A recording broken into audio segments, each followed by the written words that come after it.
하나님 말씀은 누가복음 11장 1절부터 4절까지의 말씀 함께 보겠습니다. 누가복음 11장 1절부터 4절까지의 말씀이 되겠습니다. 누가복음 11장 1절부터 4절까지의 말씀, 우리 찾았으면 우리 한 목소리로 천천히 한번 하나님 말씀 한번 읽어보도록 하겠습니다. 다 같이 읽겠습니다. 예수께서 한 곳에서 기도하시고 마치심에 제자 중 하나가 여짜오되 주여, 요한이 자기 제자들에게 기도를 가르친 것과 같이 우리에게도 가르쳐 주옵소서. 예수께서 이르시되 너희는 기도할 때에 이렇게 하라.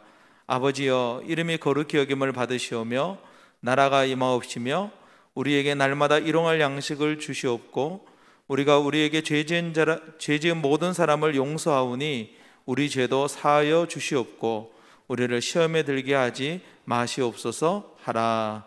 아멘. 오늘은 누가복음 11장 1절부터 4절까지 말씀을 중심으로 기도 레슨 1, 이렇게 기도하라. 제목이 좀 거창하죠.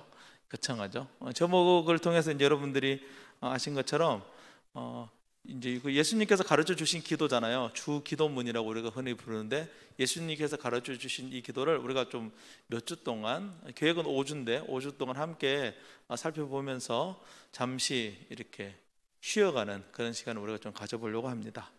우리는 2021년을 시작하면서 설교에 좀 긴 여정을 세웠어요. 우리 예배 가운데 좀 특별히 누가복음의 말씀과 사도행전의 말씀을 좀 긴 시간 동안 함께 살펴보는 그런 계획들을 세우고 사실 올 한 해를 시작하고 있습니다.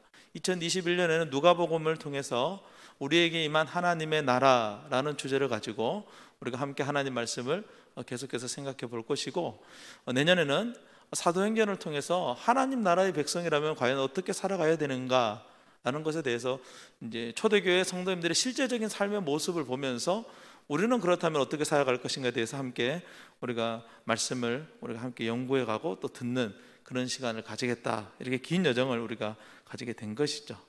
지금까지 우리는 누가복음을 한 장 한 장 큰 주제를 가지고 살펴보면서 누가복음 11장에 도착을 했습니다. 이제 누가복음 11장에서 좀 숨고르기를 한번 하는 시간을 이제 가지려고 해요. 그래서 우리가 방금 읽은 것이 주 기도문이라고 부르기도 하고, 사실은 이제 목사님들이나 이제 학자들은 이 기도를 주 기도문이라고 부르는 거 사실은 별로 안 좋아해요. 주님이 가르쳐 주신 기도, 뭐 그거나 뭐 똑같은 거 아닙니까? 그러지만은 큰 차이가 있대요. 그냥 주 기도문 그러면은 뭔가 마법의 주문 같은 그런 느낌이 드는데, 사실은 이제 정확한 명칭은 주님께서 가르쳐 주신 기도죠. 주님이 가르쳐 주신 기도, 이렇게 이제 우리가 부르는 것이 좋다, 이렇게 말을 합니다. 누가복음과 사도행전이 아닌 예수님께서 이 땅에서 하신 모든 사역의 핵심을 담고 있는 이제 누가복음과 사도행전 전체에서 예수님께서 이 땅에 오셔서 사역하시는 그 모든 것들을 가장 핵심적인 요소를 담고 있는 것을 찾으라면 오늘 누가복음 정확하게는 2절부터 4절까지 나오는 이 주님이 가르쳐 주신 기도의 모든 것이 집약되어져 있는 핵심적인 내용이라고 할 수 있습니다. 정말 짧은 기도문인데 여기에 엄청난 내용들이 사실은 담겨져 있는 것이거든요. 누가복음과 이 사도행전의 긴 여행 가운데 우리가 잠시 이 누가복음 11장 1절에서 4절 말씀에서 쉬어가면서 함께 우리가 생각하고 또 우리가 알아가고자 하는 그 하나님 나라의 핵심이 무엇인지를 이 말씀을 통해서 우리가 깨달아갔으면 좋겠어요. 그래서 5번이라고 했으니까 급하게 빨리빨리 나갈 필요가 없잖아요, 그죠? 그래서 오늘은 첫 번째로 주 기도문을 예수님께서 왜 가르치시게 되셨는지 그 배경에 대해서 우리가 오늘 좀 짧게 하나님 말씀 나누고, 우리가 이제 뒤에는 또 모임들이 있으니까 그것들을 진행해 가보면 좋겠다, 그런 생각이 듭니다. 첫 번째로 우리에게도 기도를 가르쳐 주옵소서라고 1절 말씀에 그렇게 기록되어져 있어요. 우리 누가복음 11장 1절 말씀을 다 같이 다시 한번 읽어보도록 하겠습니다. 시작. 예수께서 한 곳에서 기도하시고 마치심에 제자 중 하나가 여짜오되 주여, 요한이 자기 제자들에게 기도를 가르친 것과 같이 우리에게도 가르쳐 주옵소서라고 이제 말씀하고 있어요.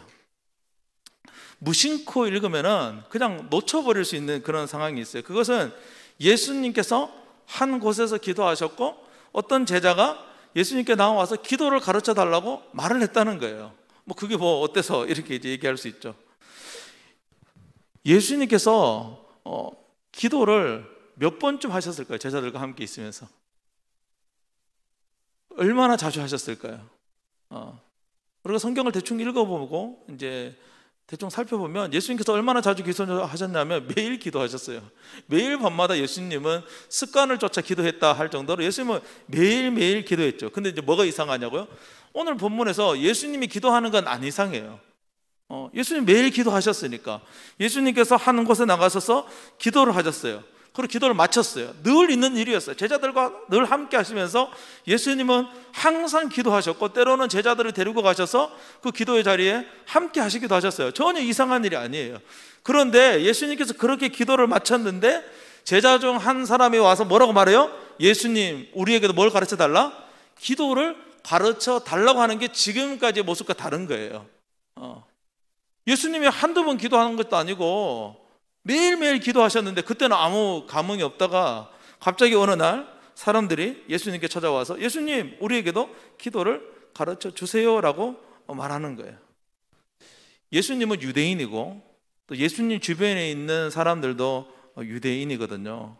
근데 유대인들의 특징이 뭐냐면 유대인들은 기도에 능숙해요. 이 사람들은 태어나서부터라고 말해도 될 정도로 태어나서 말을 시작함과 동시에 기도하는 법을 배우게 돼요. 기도하는 법을 배우게 돼요. 그래서 이 유대인들이 드리는 모든 예배를 다 마치고 나면은 이 카다시라는 이 기도문을 읊어요. 마치 우리가 이제 주기도문 하는 것처럼 그 사람들도 이제 카다시라는 그런 기도문이 있어요. 그래서 그런 기도문을 주기도문 정도 되는 길이 정도 되는 것 같아요. 그래서 오늘 우리에게 말씀을 들려주신 하나님을 조금 우리의 개념으로는 조금 이해되지 않는데 하나님을 축복하는 기도를 드려요. 하나님을 축복해요. 그래서 그런 기도문을 드리거든요. 그걸 카다시라고 해요. 카다시. 그래서 카다시라는 기도를 늘 이렇게 배우게 되죠. 두 번째, 이제 이 카다시라는 기도는 예배 드릴 때 하는 거고, 예배 말고 이 사람들 일상생활에서 드리는 기도가 있는데 18가지 축복 기도문이라는 게 있어요. 18가지 축복 기도문. 이것도 이제 하나님을 축복하는 거예요. 내게 복을 주신 하나님을 축복하고 내가 하나님을 믿게 하시는 것을 축복하고, 그래서 18가지 주제를 가지고 하나님 앞에 이제 이런 복을 주셔서 감사합니다. 어떤 면에서 이제 그 기도를 직역하면 하나님을 축복하는 축복 기도지만은 감사 기도라고 보면은 좀 좋을 것 같아요. 이렇게 내가 믿음 생활하고 있다는 것을 감사하는 거죠. 여러분 이제 성경 읽다 그런 거 봤죠? 바리새인들이 시장에서 갑자기 손을 번쩍 들더니 막 하나님 앞에 기도한다 그랬잖아요. 이게 바로 이 18가지 감사 기도를 드리는 거예요. 그래서 태어날 때부터 이 기도를 배우고 암송하고 항상 이렇게 기도를 드리는데 하루에 3번씩 이 기도문을 암송해요. 이 기도문을 통해서 이제 18가지 축복 기도문을 아침, 그 다음에 정오가 되면, 그 다음에 저녁 6시가 되면 하루에 3번 꼭 이 기도문을 낭송하는 것들이 이들에게 습관이 되어져 있었거든요. 사도행전을 봐도 이 베드로와 요한이 이제 시간이 되면 성전에 올라가서 기도를 하잖아요. 그죠? 이런 것들이 이 사람들에게는 아주 습관화되어져 있었다는 거예요. 그런 의미에서 갑자기 어떤 제자가 와가지고 예수님, 저희에게도 기도를 가르쳐 주세요 라고 하는 말은 우리가 기도할 줄 모르는데, 우리가 지금까지 기도 안 했는데 이제 우리한테 좀 기도를 가르쳐 줘야 되는 거 아닙니까? 언제까지 우리가 새 가족입니까? 이런 의미가 아니에요. 이 사람들은 기도를 원래부터 잘 하는 사람들이에요. 어떻게 기도해야 되는지도 다 알고 있어요. 그런데 예수님께서 기도를 가르쳐 달라고 하는 것은 이제야 예수님이 누구인지를 알았다는 거예요. 이제 누가복음으로 보면 1장부터 10장까지 예수님이 어떤 분인지 막 종횡무진 막 여러 가지 일들을 막 하시잖아요. 우리도 1장부터 10장까지 예수님에 대해서 여러 가지 모습을 살펴보면서 조금 이제 예수님이 이런 분이시구나, 이런 것들이 우리 안에 조금 이제 감흥이 생기는 것처럼 제자들의 마음속에도 또 예수님을 따르는 사람들의 마음속에도 예수님은 이제까지 우리가 만났던 선생님, 예수님이 이제까지 우리가 섬겼던, 특별히 이 사람들은 대부분 세례 요한의 제자들이었거든요. 세례 요한과는 조금 차이가 있구나, 이런 것을 이 사람들이 깨닫는 거예요. 1절 말씀 여러분들 다시 한번 보면은 예수께서 한 곳에서 기도하시고 마치심에 제자 중 하나가 여짜오되, 뭐라고 여짜요? 요한이 자기 제자들에게 기도를 가르쳐 준 것 같이 여기서 요한은 세례 요한을 말하는 것이죠. 세례 요한이라는 사람이 이제까지 이스라엘에 있는 선지자나 어떤 선생님들이 가르치는 것과는 전혀 새로운 가르침을 가르쳤거든요. 그러면서 세례 요한이 기도문을 그 사람들이 가르친 거예요. 세례 요한이 전하고자 하는 이 말씀의 주요 요지가 무엇인지를 기도를 통해서 그 사람들이 가르쳤고, 그 기도를 항상 고백하도록 만들었던 거예요. 그래서 사람들이 요구하는 게 뭐냐면, 세례 요한이 기도를 그의 제자들이 가르쳐 준 것 같이 우리들도 당신에게 기도를 배우기를 원합니다. 무슨 말이요? 이제 우리가 당신의 제자가 되기를 원합니다. 이런 말이에요. 이제 예수님이 어떤 분이 좀 깨달은 거예요. 우리가 지금까지 예수님과 지내오면서 보니까 예수님은 전혀 다른 분이라는 걸 깨달았어요. 세례 요한과도 비교할 수 없는 분이라는 것도 깨달았어요. 그럼 우리에게 예수님 특별한 기도를 가르쳐 주십시오라고 말하는 것이죠. 예수님이 누구인지, 예수님의 가르침이 무엇인지, 예수님을 믿는다는 것이 어떤 의미인지, 그래서 나는 어떻게 믿어야 되는지, 어떻게 해야 되는지 우리가 고민한다면 오늘 제자들과 같이 예수님께 이러한 기도의 요청을 우리들도 해야 되는 것이죠.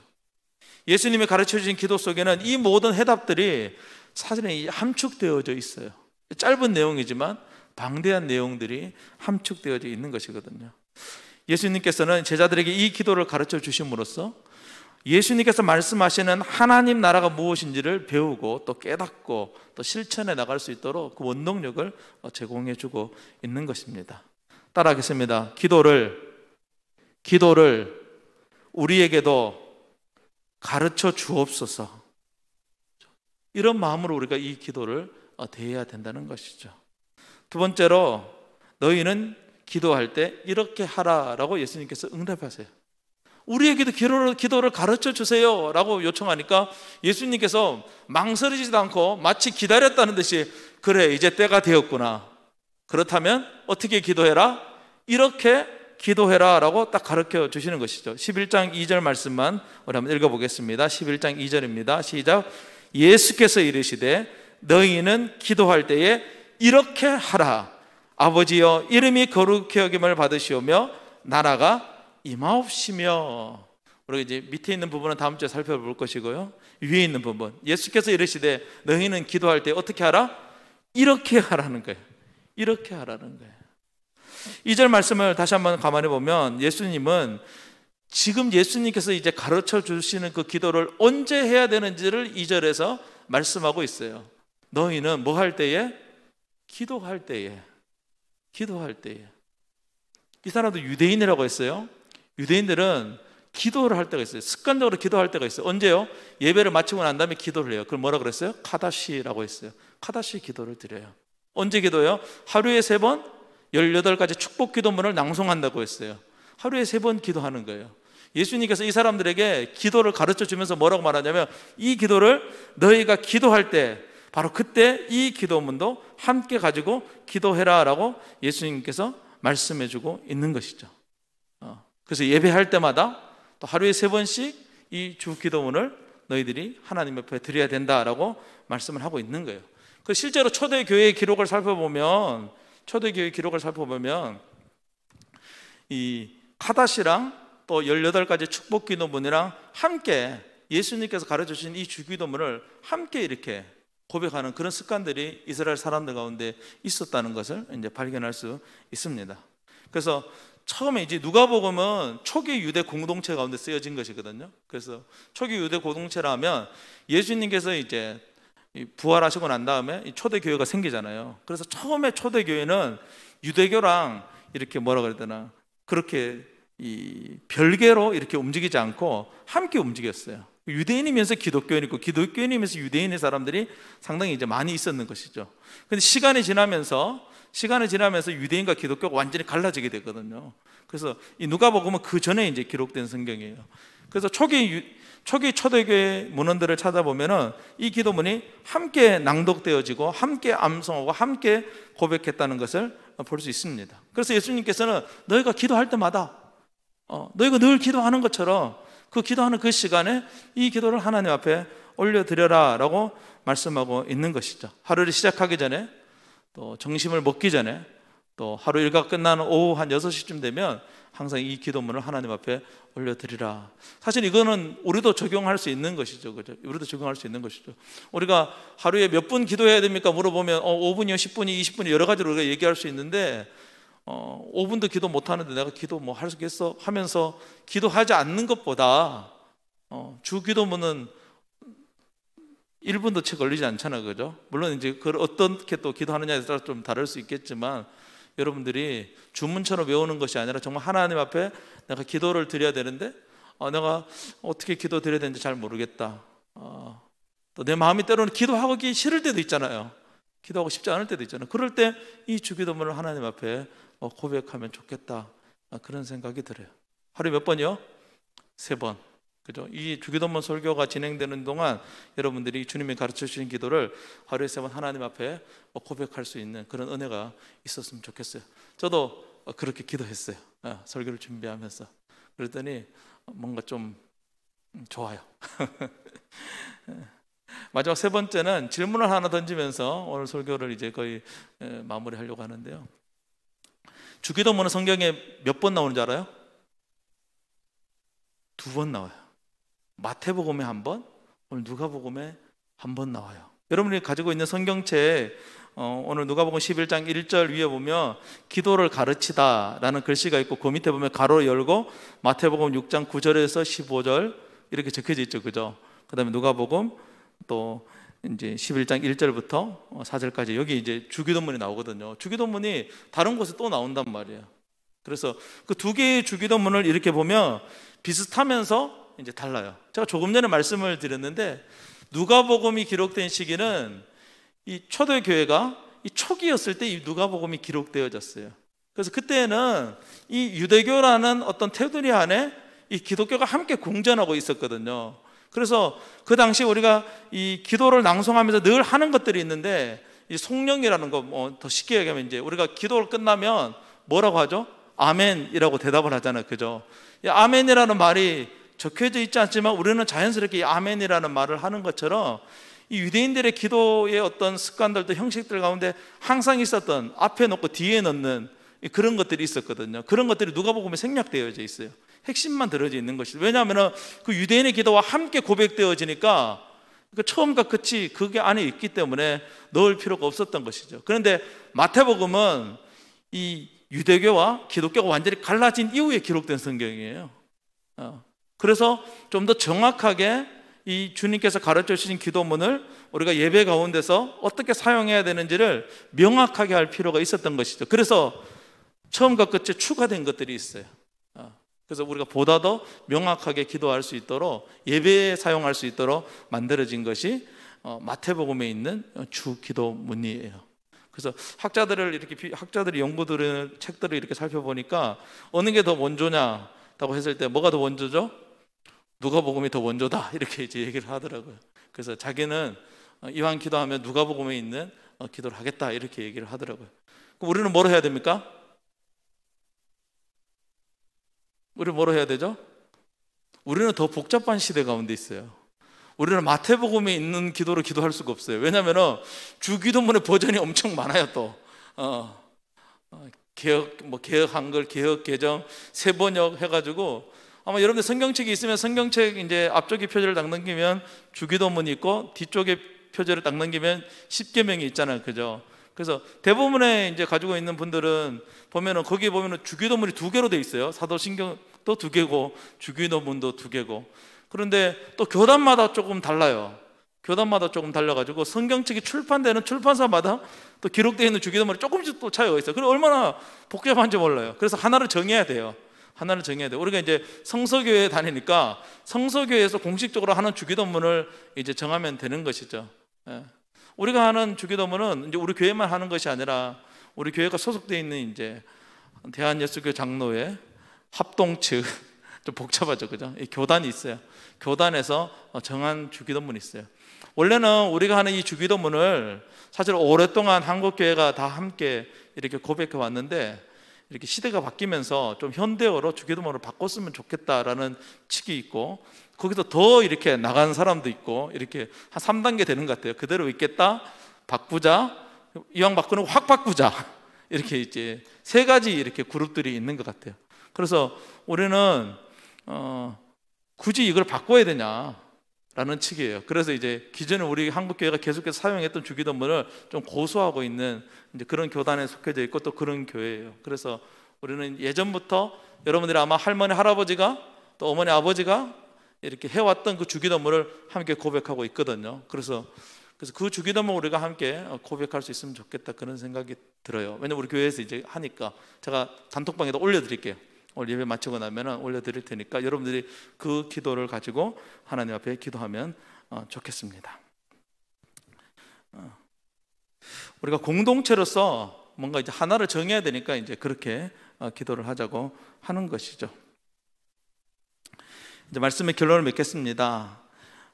예수님 당시 이 기도문이라는 것은 공동체의 정체성을 나타내는 거예요. 이 기도문을 통해 가지고 세례 요한을 따르는 사람들은 세례 요한이 가르치는 것이 무엇인지, 또 세례 요한을 따른다는 것이 무엇을 의미하는 것인지, 그리고 우리가 세례 요한을 따르는 사람으로서 어떻게 행동해야 되는지가 세례 요한의 기도문에 있었어요. 마찬가지로 예수님이 가르쳐 주신 이 기도문 안에는 예수님이 가르치시는 것이 무엇인지, 또 예수님을 따른다는 것이 무엇을 의미하는지, 또 예수님을 따르는 사람으로서 어떻게 살아가야 되는지가 집약해서 담겨져 있는 게 이 주기도문이라는 것이죠. 그래서 우리가 이 주기도문에 대해서 조금 명확하게 배울 필요가 있는 거예요. 좀 시간을 가지고 명확하게 배워야 될 필요가 있는 것이죠. 잠언을 통해서 우리가 해야 될 것, 또 배워야 될 것, 필요한 것이 얼마나 많은지 날마다 공급받고 있잖아요. 사실은 행복하기도 하지만은 잠언에 있는 그 31장에 있는 많은 내용들을 우리가 다 기억하기가 사실은 엄청나게 어렵죠, 그죠? 웬만한 머리로서는 그걸 다 기억하기는 어려운 것 같아요. 저를 가르쳤던 교수님은 그 잠언을 다 암송하고 계신 분이 간혹가다 있기는 해요. 그런데 우리가 그것을 다 기억하기는 현실적으로 사실은 어렵죠. 그래서 우리를 위해서 주님께서 심플하게 이 주기도문을 만들어 주신 거예요. 사실 예수님은 이 기도문에 있어서도 다른 어떤 사람들이랑은 좀 차별화가 되는 것 같아요. 다른 많은 선생님들은, 또 다른 많은 이단들은, 예수님 당시에 이제 이교도들은 되게 화려한 기도문을 많이 가지고 있어요. 오늘 2절 말씀 보면 너희는 기도할 때에 이렇게 하라라고 하면서 아버지여 딱 이렇게 말하잖아요. 아버지여. 근데 다른 이방 종교들은 이렇게 바로 직접적으로 하나님을 바로 부르는 경우가 되게 없거든요. 되게 이제 그게 앞에다가 수식어를 꾸미는 것이죠. 온 천지 만물을 창조하시고 우리를 사랑하시되 그 누구보다 사랑하시고 비와 뭐 저거 하면서 우리 신이시여 이렇게 막 갖다 붙이는 거거든요. 다 외우기도 힘들어. 근데 예수님은 그런 것들 다 필요 없다는 것이죠. 심플하게 잠언에 있는 31장을 싹 갈아가지고 여기에다 그냥 녹였어요, 하나로. 그래서 우리가 복잡하게 기도하기를 원하지 않고, 그런 말씀이 있잖아요. 예수님은 우리가 중언부언하며 기도하기를 원하지 아니하시잖아요. 말을 많이 하여야 듣는다는 이방 종교와는 다르다는 것을 이 주기도문에서도 명확하게 나타나는 것이죠. 이거면 충분하다는 거예요. 이 기도면 충분하다는 거예요. 무엇이 충분하냐? 하나님께서 우리를 도와주시는 모든 약속이 이 기도 안에 담겨져 있어요. 우리가 하나님 앞에 요청해야 될 모든 것이 여기 있고, 하나님께서 우리의 기도에 응답해 주시겠다는 모든 것들이 여기에 담겨져 있는 것이죠. 우리 이 기도문을 이제 앞으로 함께 배워가면서 정말 예수 믿는다는 것이 무엇인지 그것을 우리가 바르게 깨닫고 예수 믿는 사람으로서 행복하게 살아갈 수 있는 저와 여러분 되었으면 좋겠습니다.